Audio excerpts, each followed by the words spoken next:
नमो नमः. मी सौ दीप्ती राजीव आचार्य, new English school Vasai या शाळेमध्ये शिक्षिका आहे. विषय संस्कृत. आज आपण पहिला धडा बघणार आहोत. आद्य कृषकः पृथुवैन्यः. प्रथमः पाठः. पहिला धडा. आद्य कृषकः पृथुवैन्यः. आद्यः नाम प्रथमः, कृषकः नाम कृषिवलः. पहिला शेतकरी. या पहिल्या शेतकऱ्याचं नाव काय आहे? पृथुवैन्यः. पहिला शेतकरी पृथुवैन्य. आता ही कथा कुठून घेतली आहे? पहिला शेतकरी पृथुवैन्य म्हणजे काय? बाकीचे शेतकरी या जगात झाले नाहीत का? तर शेती या कार्यात ज्याने संशोधन केलं, ज्याने त्याचा विकास केला, या पृथुराजाबद्दल या धड्यात माहिती आलेली आहे. आणि ही कथा विद्यार्थी मित्रांनो ऋग्वेदातून घेण्यात आलेली आहे. प्रस्तावनेच्या परिच्छेदामध्ये आपल्याला वाक्य आलंय, ऋग्वेदात एषा कथा उद्धृता. ही कथा ऋग्वेदातनं घेतलेली आहे. कंसामध्ये 10.99.14 असे आकडे दिसत आहेत. हे आकडे या ऋग्वेदातलं मंडल, सूक्त, ऋचा यांचे आहेत. वेनभूपते हे पुत्रः वैन्यः एव पृथुवैन्यः इति नामना ज्ञातः. पृथुवैन्याच्या वडिलांचं नाव वेनभूपती, वेनराजा, आणि हा पृथुवैन्य या नावाने प्रसिद्ध आला. सह प्रजाहित दक्षः आदर्शः सम्राट इति स्मृतः. पृथुवैन्य राजाची विशेषण आहेत. कसा होता हा राजा? तर प्रजेच्या कल्याणात दक्ष, तत्पर होता, आदर्श असा राजा होता. भारतदेशे पृथुना एव कृषिकार्यं प्रारब्धं संशोधितं विकासं प्रतिनीतं च. भारत देशात शेतीच्या कार्याची सुरुवात, संशोधन आणि त्याचा विकास या राजाने केला. म्हणूनच सह कृषिविद्यायाः जनकः इति मतः. कृषिविद्येचा जनक असं या राजाला म्हटलं जातं. अतः एव सह प्रथमः कृषकः. आणि हा राजा, पृथुवैन्य राजा, पहिला शेतकरी म्हणून ओळखला जातो. धरित्र्याः पृथिवी इति नामाभिधानं पृथोः कार्यस्य स्मारकम्. पृथुराजाने शेतीच्या कार्यात जे कार्य केलेलं आहे त्या कार्याचं स्मारक म्हणून या धरित्रीला, वसुंधरेला पृथिवी असं नाव मिळालं. इति मन्यते बुधैहि. असे विद्वान मानतात, जाणकार मानतात. आता प्रत्यक्ष आपण धड्याला सुरुवात करूया. भूपालः पृथुवैन्यः नाम धरायां प्रथमः अभिषिक्तः सम्राट. राजा पृथुवैन्य म्हणजे पृथ्वीवरील पहिला अभिषेक झालेला सम्राट होय. चक्रवर्ती राजा वगैरे तुम्ही इतिहासात नावं ऐकलेली आहेत. तसा अभिषिक्त सम्राट हा कोण आहे? तर राजा पृथुवैन्य. प्रयाग क्षेत्रे पृथुनूपस्य राजधानी आसीत. प्रयाग हे क्षेत्राचं नाव आहे, एका प्रदेशाचं नाव आहे, आणि हा प्रदेश, प्रयाग प्रदेश, पृथुराजाची राजधानी होती. मग आपल्याला याच्यावरच गद्यांश, पूर्ण वाक्यात वगैरे प्रश्न विचारले जातात, त्याची तयारी पण करता येईल. आपण याच्यावर काय प्रश्न तयार करू शकतो? तर पृथुनूपस्य राजधानी कुत्र आसीत. कुत्र आसीत म्हटल्यावर उत्तर लगेच मिळत आहे, प्रयाग क्षेत्रे आसीत. राज्याभिषेक समये चारणाः पृथुनूपस्य स्तुतिं गातुम् उत्सुकाः. राज्याभिषेकाच्या वेळी चारणाः, चारण म्हणजे स्तुतिगायक, राजाचे स्तुती गाणारे अनेक कवी, पंडित दरबारात हजर असायचे. असे हे चारण किंवा स्तुतीपाठक पृथुराजाची स्तुती गातुम उत्सुकः, गाण्यास उत्सुक होते. आपल्याला पाठीमागे फळ्यावर संधिविग्रह दिसत आहेत. गातुम उत्सुकः, गातुम म हलंत प्लस उत्सुकाः. तदा पृथुः आज्ञापयत. तेव्हा पृथुराजाने आज्ञा दिली. तिष्ठन्तु चारणाः, स्तुतिगायकांनो थांबा. यावत् मम सद्गुणाः न प्रकटीभवन्ति तावत् अहं न स्तोतव्यः. जोपर्यंत माझे सद्गुण, माझ्यातले चांगले गुण न प्रकटीभवन्ति, प्रकट होणार नाहीत, तावत् अहं न स्तोतव्यः, तोपर्यंत माझी स्तुती करू नका, माझी प्रशंसा करू नका. स्तवनं तु ईश्वरस्य एव भवेत्. स्तुती कोणाची करावी? तर स्तुती त्या ईश्वराची करावी. मी स्तुती करण्याइतपत पात्र नाही. स्तुतिगायकाः पृथुनरूपस्य एतादृशीं निस्पृहतां ज्ञात्वा प्रसन्नाः अभवन्. स्तुतिगायक जे राजदरबारात होते त्यांना पृथुराजाची ही निरीच्छ वृत्ती, निस्पृहता म्हणजे निरीच्छ वृत्ती, अतिशय आवडली आणि ती जाणून ते खूप प्रसन्न झाले. एकदा पृथुराजः स्वराज्ये भ्रमणम् अकरोत्. एकदा पृथुराजा स्वतःच्या राज्यात फिरत होता. राजा म्हटला की तो स्वतःच्या राज्यात फिरणारच. प्रजा कशी आहे, प्रजेला आपल्याविषयी काही तक्रारी आहेत का वगैरे बघणं हे राजाचं कर्तव्य आहे. त्याप्रमाणे हा राजा एकदा स्वतःच्या राज्यात फिरत होता. भ्रमणसमये तेन दृष्टम, फिरताना त्याने पाहिलं यत् की प्रजाः अतीव कृशाः अशक्ताः च, त्याची जी प्रजा आहे ही प्रजा अतिशय कृश झालेली आहे, बारीक झालेली आहे, अशक्त झालेली आहे. ताहा प्रजाः पशुवत जीवंती, आणि ती प्रजा पशुप्रमाणे जगत आहे. निकृष्टान्नं खादंती, अतिशय निकृष्ट खालच्या दर्जाचं अन्न खात आहे. बघा परत या 3-4 ओळींवर आपल्याला एक जालरेखाचित्र तयार करता येऊ शकतं.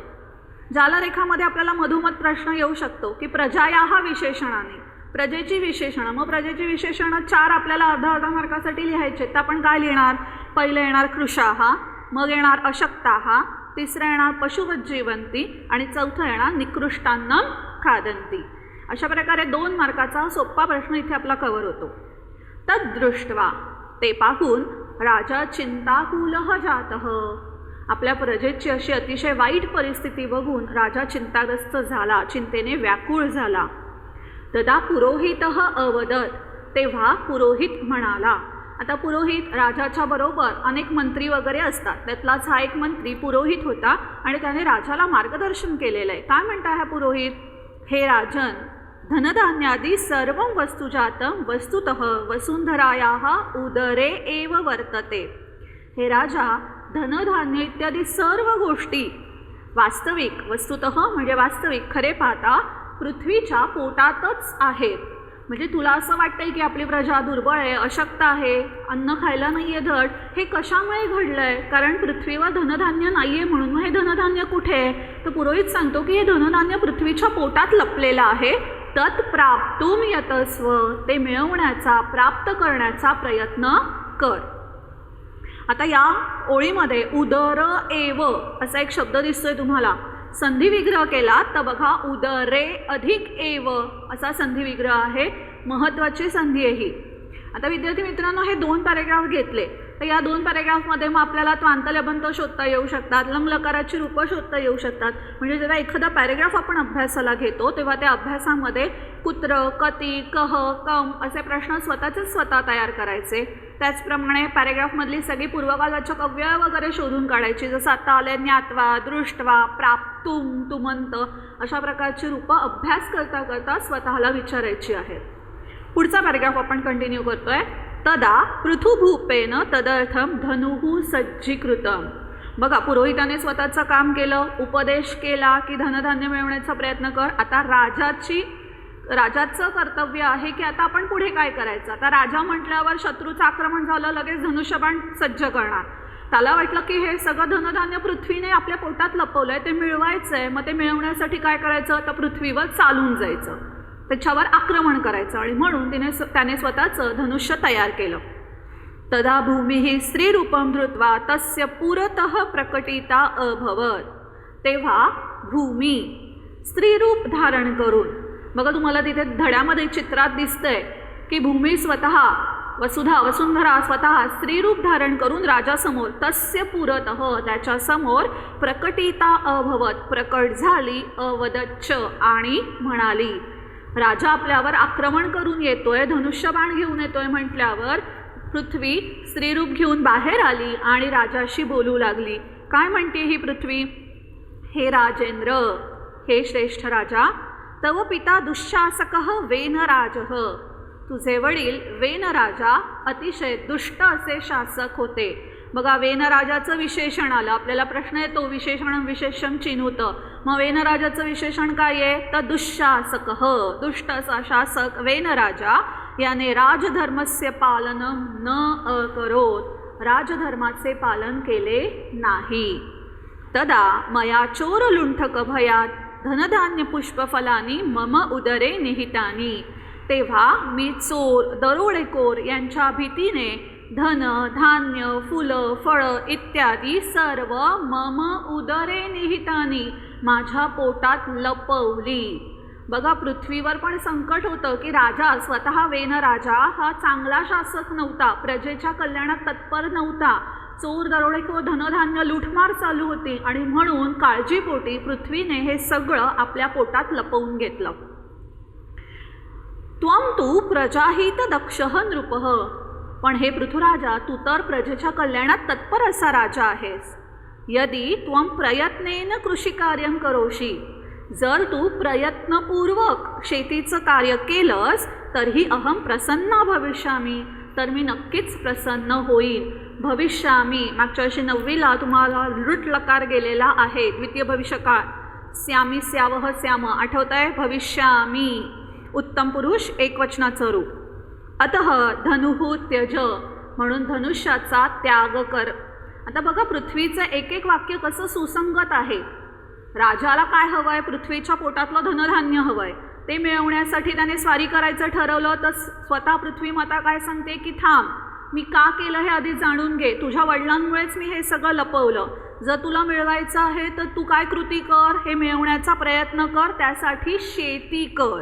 बघा शेतीचं महत्त्व अधोरेखित केलेलं आहे. मग आता शेतीसाठी साधनं लागणार आहेत. साधनांची नावं आली आहेत पुढे. खनित्राणी हलान कुद्दलकान लवित्राणी च हस्ते गृहीत्वा प्रजाजनैः सह कृषिकार्यं कुरु. खनित्राणी कुदळ, हलान नांगर, कुद्दलकान फावडं, लवित्राणी च आणि विळा हस्ते गृहीत्वा हातात घेऊन प्रजाजनैः सह कृषिकार्यं कुरु, प्रजेबरोबर तू शेतीचं कार्य कर. पृथ्वी माता राजाला एकट्याला करायला नाही सांगते, सोबत प्रजेला घ्यायला सांगते. आणि प्रजेला सोबत घेऊन जी जी शेतीची अवजारं आहेत त्या अवजारांसोबत अवजारांसकट शेतीचं कार्य कर, तरच तुला त्याचं फळ मिळेल, असा उपदेश पृथ्वीने राजाला केलेला आहे. आपल्या स्वाध्यायामध्ये माध्यम भाषेतला प्रश्न आलेला आहे, काय उपदेश केला? तिथे तुम्हाला हे उत्तर लिहायचे. भूमातुः उपदेशं मनसी निधाय, भूमातेने केलेला हा उपदेश लक्षात ठेवून पृथुवैन्यः नदीनां मार्गम अवरुद्ध्य, पृथुराजाने नद्यांचे मार्ग अडवून, अवरुद्ध्य लबंताचं रूप आहे अडवून, कृषिकार्यार्थं जलस्य उपयोगम अकरोत, शेतीच्या कामासाठी पाण्याचा उपयोग केला. बघा शेती म्हटलं तर शेतीसाठी पाणी आवश्यक आहे. पाण्याशिवाय शेती होऊच शकत नाही. आणि म्हणून राजाने पहिलं पाऊल पाण्याच्या बाजूने उचललं. पाण्याचं व्यवस्थापन करण्यासाठी त्याने काय केलं तर पहिले नद्यांचे मार्ग अडवले.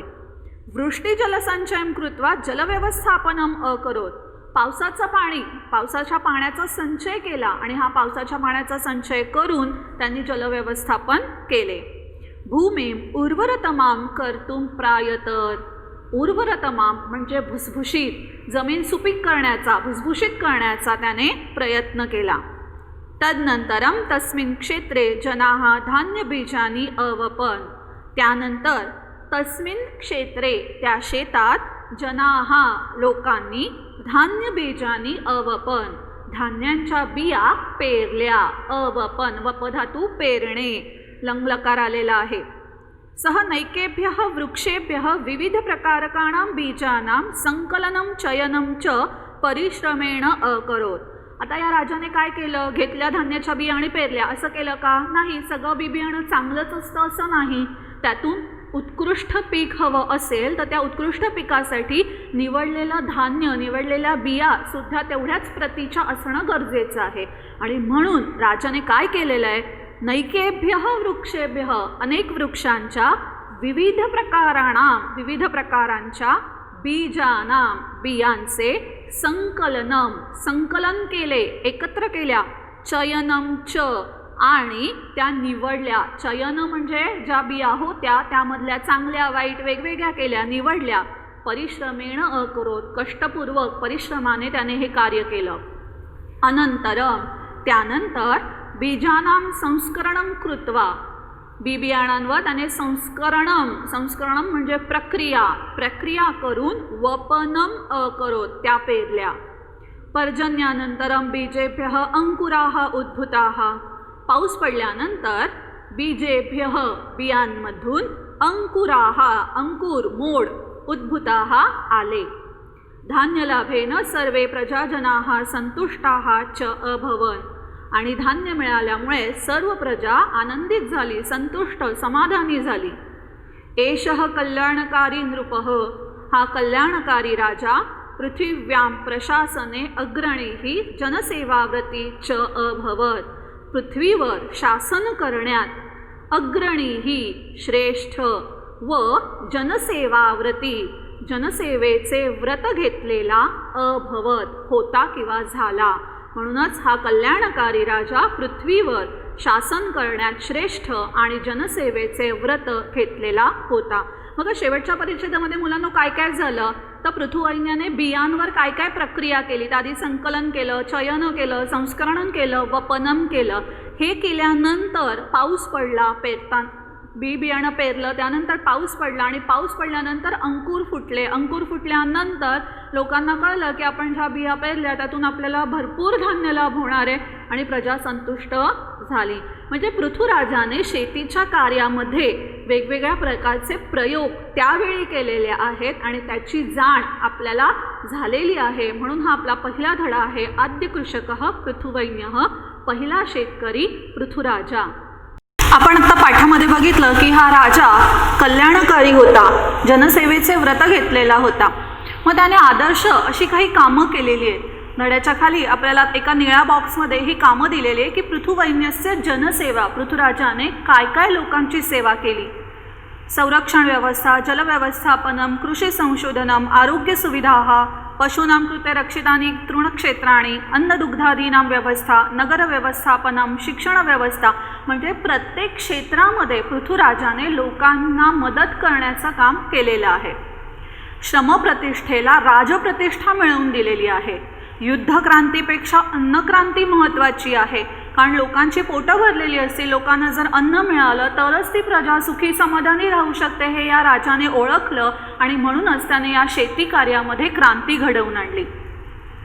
आपण आता या पाठाच्या स्वाध्यायाकडे वळतोय. स्वाध्यायातला पहिला प्रश्न आहे पूर्ण वाक्याने उत्तरम लिखत. विद्यार्थी मित्रांनो, जरी हे पाठाखालचे प्रश्न असले, स्वाध्यायातले प्रश्न असले, तरी पण मी मगाशी सांगितल्याप्रमाणे प्रत्येक पॅरेग्राफमध्ये कुत्र, कती, काचन असे काही काही प्रश्न येणार, ते स्वतः तयार करा. हे फक्त आपण सरावासाठी म्हणून सोडवून घेणार आहोत.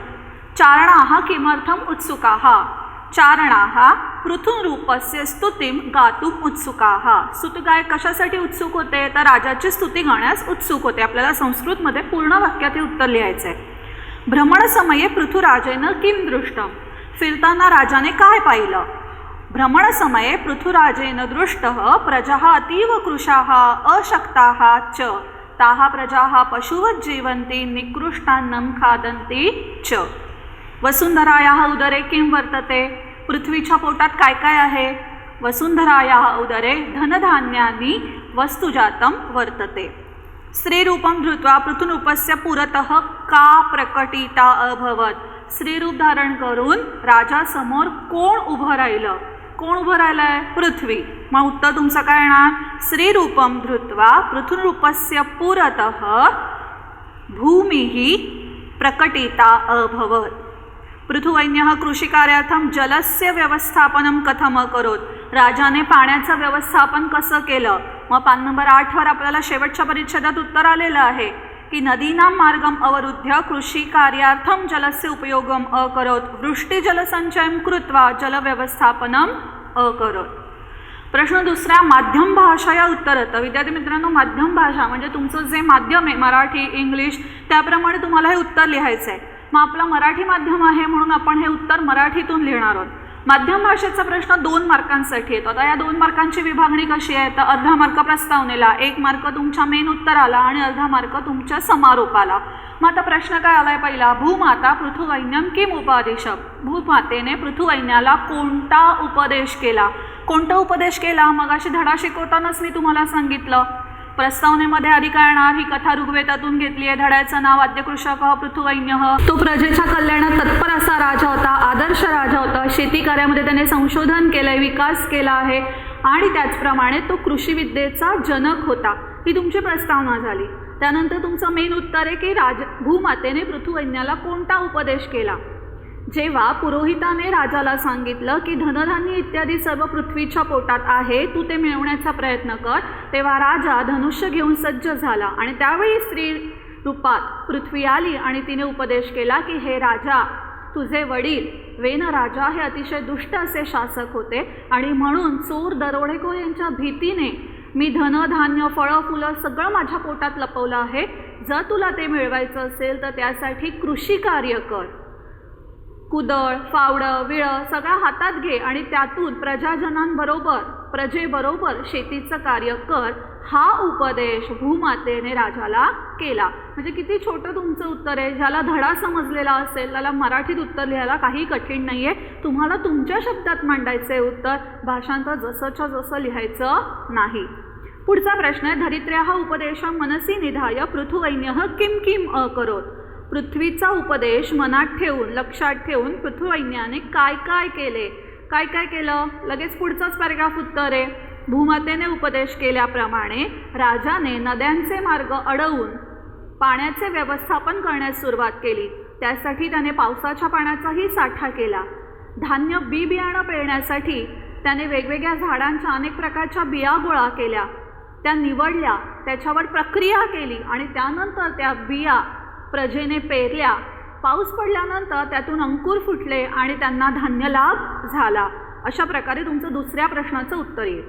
पुढचा प्रश्न आहे, जालरेखाचित्र कृषी साधनांनी.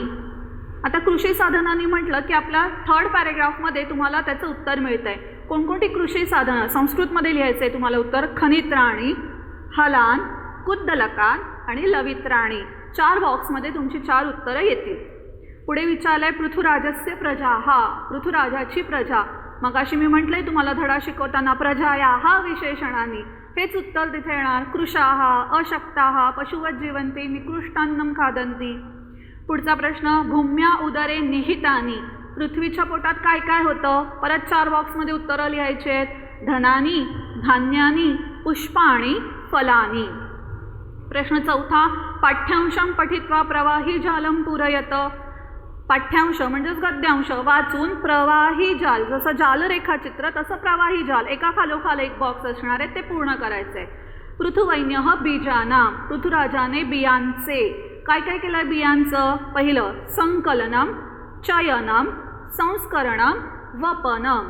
आधी त्या बिया गोळा केल्या, मग त्या निवडल्या, मग त्याच्यावर प्रक्रिया केली आणि शेवटी त्या पेरल्या. अशा प्रकारे हा तुमचा प्रश्न चौथा झाला. प्रश्न 5वा आहे, प्रश्न निर्माणं कुरुत. हा प्रश्न आपण इयत्ता 8वी पासून करत आलेलो आहोत. तुम्हाला एक वाक्य दिलेलं असणार आणि त्या वाक्यामध्ये एखादा शब्द अधोरेखित केलेला असणार, अंडरलाईन केलेला असणार की ते उत्तर आहे आणि त्या उत्तराचा प्रश्न काय तयार होईल हा तुम्हाला बघायचा आहे. मग आता पहिलं वाक्य आहे, प्रयाग क्षेत्रे पृथुराजस्य राजधानी आसीत. अधोरेखित केलेला शब्द काय आहे? प्रयाग क्षेत्रे. स्थाने, ठिकाणे, त्यामुळे त्या ठिकाणासाठी प्रश्न काय येणार? कुत्र. पृथुराजस्य राजधानी कुत्र आसीत. आणि त्याच्यानंतर शेवटी प्रश्नचिन्ह देणं गरजेचं आहे, कारण तुम्ही प्रश्न तयार करताय. जर प्रश्नचिन्ह नाही दिलं तर तिथे तुमचे मार्क कट होणार. प्रजाः पशुवत जीवन्ति. अधोरेखित केलेला शब्द पशुवत. मग प्रश्न तयार होणार कीदृशम. प्रजाः कीदृशम जीवन्ति प्रश्नचिन्ह. धनधान्यानि सर्वं वस्तुजातं वसुंधरायाः उदर एव वर्तते. वसुंधरायाः अधोरेखित केलेला शब्द आहे. परत ठिकाणे, त्यामुळे कुत्र. धनधान्यादि सर्वं वस्तुजातं कुत्र एव वर्तते. पर्जन्यानंतरं बीजेभ्यः अंकुराः उद्भूताः. अधोरेखित शब्द बीजेभ्यः, चतुर्थी आलेली आहे आणि त्यामुळे प्रश्न येणार केभ्यः. पर्जन्यानंतरं केभ्यः अंकुराः उद्भूताः. प्रश्न 6वा, सूचनानुसारं कृती कुरुत. सूचनेप्रमाणे बदल करा. हा प्रश्न अतिशय महत्त्वाचा आहे विद्यार्थी मित्रांनो. इयत्ता 8वी 9वीचं सगळं व्याकरण जर तुमचं क्लिअर असेल तर हा प्रश्न तुम्हाला सोडवणं सोपं जाईल. यामध्ये तुम्हाला पूर्वकालवाचकम निष्काय येतं, स्म निष्काचं येतं, भवान त्वमची जोडी वापरा, लंग लकार, लोट लकार म्हणजे लकारम, लकार परिचय, सगळं काही या प्रश्नामध्ये तुम्हाला येणार आहे. त्यामुळे 8वी 9वीचं व्याकरण, तक्ते, देववनमाला वगैरे सगळे तोंडपाठ असणं गरजेचं आहे. पहिला प्रश्न आहे त्यातला, पृथुवैन्यस्य निस्पृहतां ज्ञात्वा स्तुतिगायकाः प्रसन्नाः अभवत्. पूर्वकालवाचक त्वान्तव्ययं निष्कासयत. आता जेव्हा हा प्रश्न येतो तेव्हा वाक्यातलं पहिलं काम काय करायचं आपण, तर त्यातलं पूर्वकालवाचक शोधायचं. पूर्वकालवाचक काय आलं या वाक्यात? ज्ञात्वा. ज्ञात्वामध्ये धातू कोणता आहे? तर ज्ञा, 9वा गण उभयपद. मग या वाक्यातलं शेवटचं क्रियापद शोधायचं अभवन. अभवने म्हणजे भूभव धातू, लंग लकार, प्रथम पुरुष बहुवचन, त ताम अन, मग हा प्रथम पुरुष बहुवचनाचाच प्रत्यय लंग लकाराचाच न्या धातूला लावायचा आणि न्या धातूचं रूप होतं अजानन. 2 वाक्य आपण करतोय वेगवेगळी, त्यामुळे तिथे जोडण्यासाठी शेवटी येणार च. मग तुमचं उत्तर झालं पृथुवन्यस्य निस्पृहताम अजानन स्तुतिगायकाः प्रसन्नाः अभवन च. दुसरं वाक्य त्वं प्रयत्नेन कृषिकार्यं करोषि त्वं स्थाने भवान योजयत. आता विद्यार्थी मित्रांनो एक लक्षात ठेवा, जोडी आहे. त्वं म्हटलं की मध्यम पुरुष एकवचन क्रियापद येतं आणि भवान म्हटलं की प्रथम पुरुष एकवचन क्रियापद येतं. म्हणजे फक्त आपल्याला तिथल्या तिथेच फिरायचं आहे. त्वं मध्यम पुरुष, भवान प्रथम पुरुष. इथे जोडी काय आहे? त्वं करोषि. मग भवान आलं की वरती येणार प्रथम पुरुषाचा ती प्रत्यय, म्हणून तुमचं वाक्य होणार भवान प्रयत्नेन कृषिकार्यं करोति. त्वं धनुः त्यज त्वं स्थाने भवान योजयत. परत आत्ता जसं वाक्य झालं तसंच, फक्त आता इथे क्रियापद बघा काय आहे? त्यज. शून्य प्रत्यय लागलाय, काहीच प्रत्यय नाही आहे. म्हणजे लोट लकार मध्यम पुरुष एकवचन आहे. मग लोट लकार प्रथम पुरुष एकवचनाचा प्रत्यय काय येतो? तू. तू ताम अंतू. मग तिथे वाक्य होणार तुमचं भवान धनुः त्यज तू. भूमातुः उपदेश मनसी निधाय पृथुवैन्यः कृषिकार्यम् अकरोत्. भूमातुः स्थाने भूमी शब्दस्य योग्यं रूपं लिखत. बघा भूमातुः 9वीला तुम्हाला मातृ शब्द गेलेला आहे, ऋकारांत स्त्रीलिंगी. भूमातुः हे पंचमी षष्ठी एकवचन आहे. भूमाते चाचीचे षष्ठी. मग आता कंसात ते सांगतात आम्हाला भूमातुः नको आहे, भूमीही हवं आहे. मग भूमी हा इकारांत शब्द आहे, मतीप्रमाणे 8वीत गेलेला आहे. मग त्याचं षष्ठी एकवचन होतं भूमेहे. मग तुमचं उत्तर होणार भूमेहे उपदेश मनसी. बाकी वाक्यात काही बदल करायचा नाही आहे. उपदेश मनसी निधाय पृथुवैन्यः कृषिकार्यम् अकरोत्.